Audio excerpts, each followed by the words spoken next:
Wow, it's like 6 feet thick. You can stand on it, so thick. Si, what's the strangest thing you say you found? Oh, I don't want to talk about that. I'd say the craziest thing I ever found on the trash wheel is in my truck at home. I'll have to show you guys when we get back. This is literally an island of garbage. This is what my front yard is gonna look like if I don't get a handle on my collecting habit. Still got some paint left in it.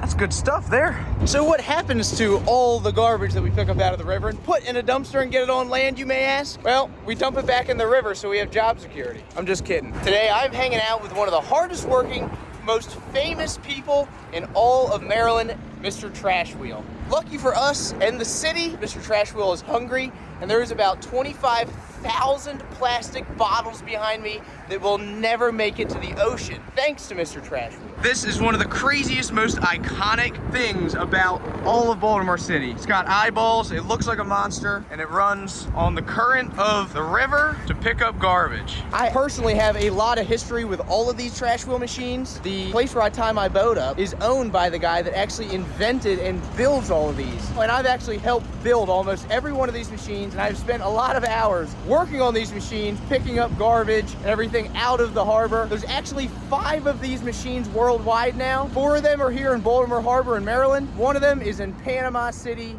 Panama. These machines are located in the mouths of rivers. This one is in the Gwynns Fall River. They all have eyeballs. It's great marketing because it kind of gives the thing some life. People love it. It puts a personality to the machine, so people support it because these things are not free to build, and be able to employ people to help Mr. Trash Wheel pick up all the garbage. Right now we have between 50 and 60 tons of garbage to pick up. That's about 18 dumpsters full. Doesn't look like that much from up there, but down here, solid. I can jump up and down on this, and it's usually 10-foot deep water right here. Those big rakes are gonna come down, and then that will start bailing the trash up the conveyor belt and into the dumpster. The trash wheel has an intrepid crew that keeps it running smooth. The head honcho is my good buddy Si. And we got this big cool crane thing that we need to use to break up all the garbage because it's a big solid piece. Oh, this is turning into a Luke video real quick. The power pack just shut off. You're gonna see just how thick the garbage pile is here. The water's about 10 foot deep. Look at that. That is insane. And those claws are about 2 foot long. You can't even begin to see the bottom. Because it's so thick and deep, the machine can't pick it up on its own. So we gotta break away a spot for the conveyor to work with this big claw machine, which is a retrofitted wall grabber from Canada. So Mr. Trash Wheel is made up of 2 eyeballs, giant canopy, and on the back side of the canopy, there's solar panels. So the solar panels charge the batteries, and then the machine uses a combination of the battery power from the sun hooked to pumps and the current of the river itself to be able to turn this big water wheel, and the weight of the water being pumped into it turns the wheel, which turns these big shafts, chains, pulleys, runs a conveyor. The trash comes up the conveyor like you are right now, and then it's gonna dump into this dumpster after we build some suspense.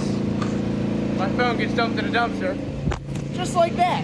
And once it's all in here, you gotta like pack it down in the corners. It's a lot of work and it sucks, so it's right up my alley. One of the craziest things about the Mr. Trash Wheel family of machines is that these things are an internet sensation. These things have been viral more times than I have. Literally have a cult, a trash wheel cult, I'm not kidding. And people have tattoos of the trash wheel on them forever. This joker has a SpongeBob sponsorship. I can't get a SpongeBob brand deal. It's my turn to get on the hydraulics. I haven't run these in a long time, so we'll see. Consider liking and subscribing, just in case I break this machine. I can at least maybe help pay for it. I cannot afford to break this thing. And all this is going on right under Baltimore's nose. We are next to the Ravens Stadium and the 695 bridge. Look at the size of that log. I told Si I knew what I was doing, but I don't really know what I'm doing. And I've played plenty of those quarter machines to kind of grab the crap out of the fries. Sorry, it's so cold I can't feel my face or my fingers. Yummy. Trash on the conveyor. There's even some Gatorade left in there. That's a classic Pepsi bottle there. We are not making as much progress as it looks like. This pile is deep. And look at this, we got some tools of the trade. This is a garden rake. on a giant piece of conduit, and you know they're friends of mine because they got hammers on deck, baby. We got it back up at the conveyor. That means I'm gonna have to get in this dumpster. This is a familiar spot for me, but it gets piled up, so you gotta knock it down and spread it out into here. But you gotta be careful. It's like the Mount Everest of garbage. There's definitely some cool stuff in here, and you know me, I like trash. Cougar. Never even heard of cougar, except for my wife. She's 4 months older than me. Call me Luke Exotic. You have all the staples of a healthy Baltimore diet here. Mini bottles of Amsterdam and Rellos. I even seen some Fago bottles down here. Some NEICP fans will shaggy 2 dope. The goal is to clear this spot out enough that we can put these rakes down, because this is gonna help do what Sai's doing right now. Sai's just like me, and he likes working really hard. Harder than he has to, really. So Sai is pretty much the main guy that keeps all of the trash wheels alive. He is their caretaker for all of Baltimore and even the one in Panama. I help him come work on these when he needs extra help. What do you think about this pile, Sai? Terrible pile. Not the biggest one, but it's a big pile. A Batman duck. It's a whole Christmas tree. Oh my God, this keeps going. Look at it. Merry Christmas from Mr. Trash Wheel. Got it in my mouth. That's a good fishing lure. So the barge with the dumpster on it is somehow stuck inside the machine. It's a Luke McFadden job for sure. Somehow the barge is wedged into the back of the machine. The barge has got to get out of here one way or another. So half of the job title is problem solving with what you have on hand, which Sai is actually really great at that. What is it? It's a log. You think it's jammed up? Oh yeah, you're hitting it. Yeah. Oh, you can almost see it, can't you? Yeah. That ain't good. That was a surprisingly easy problem to solve. Just use this hammer here and got her free. Sai, why don't we just use the big claw machine over there and put the logs right in the dumpster? That'd be nice, right? We need another dumpster. It'd be too easy. Barge. We've just got the front clear, and now the rakes are gonna come down, and that is really where the trash wheel shines. That's the magic of the whole thing, is in those rakes right there. The dumpster's on these floating barges. So where do we gotta take this thing to get it off of here? Oh, I like that. Well, lucky for us, it's very windy today. It's all the best conditions. Now the dumpster's full, we gotta put that dumpster on land. And look at that. After you remove all the garbage, you're left with a giant empty void. Kind of like me, even Mr. Trash Wheel has giant empty voids inside of them. It's honestly impressive how good Sai is at wrangling this giant steel barge, dumpster, and can by himself. Well, except the current's taking me away. You want to yank that rope? I spoke too soon. Sai's gonna run that big crane right there. Ladies, he is single and a certified forklift operator. Good luck finding that these days. And where does all the trash go that gets picked up in the river? Right here to Bresco, where they dry it and then burn it and actually use it to power Baltimore City. That means that Baltimore City is truly powered by Amsterdam mini bottles and Rello wrappers. And Flamin' Hot Cheetos. Well, we found part of the reason the dumpsters won't go in the back of the trash wheel here, because there's like a 700-pound root in the way. Certainly not cause us any problems down the road. Just push it further under. That's the equivalent of turning the radio up around here. If you can't see it, it's not a problem till it is. Top tier security around here. Ooh, that's an interesting looking hammer. It almost looks like a prison shank. Oh, it's a key. Here's the heart of the machine. What all do we got in here?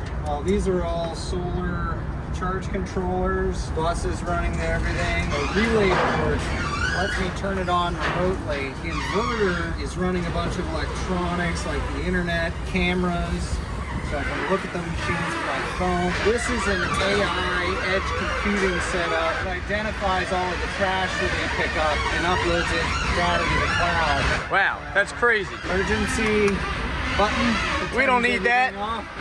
It's above my pay grade. I'm gonna slowly shut that door so I don't break anything in there. So these are the rakes. When this thing goes down, that belt is gonna get tight, and then they are gonna start baling trash. This thing is actually designed after a very old style horse-drawn hay baler. It's basically got a crankshaft up there, crankshaft down there, and all the little tongs rake the trash as the conveyor is moving, and it picks up all the garbage. It works surprisingly well, and it's actually very efficient for the lack of moving parts. The reason I like this thing is it's just very mechanically elegant in its simplicity. It works because one thing moves another. It's not a bunch of computers. The mechanics of it are almost primitive, and this thing outlasts any kind of storms, hurricanes. It'll live right through it and continue to work. Oh God, I got the water in my mouth. I'm gonna like grow a third leg. These things are about $500,000 to $700,000 to get built, which is surprisingly cheap with how effective they really are. Ty and I will be Mike rowing it up over here and trying to coax garbage into the rakes here. This machine actually has the ability to pick up 50,000 pounds of trash in one day. The other Mr. Trashville machine in the Jones Falls River, when we had the record rainfall, 28 inches, but we set a record. It took us days and days and days, and we were definitely picking up 50,000 pounds a day. And these things will pick up an average of 250,000 pounds of garbage a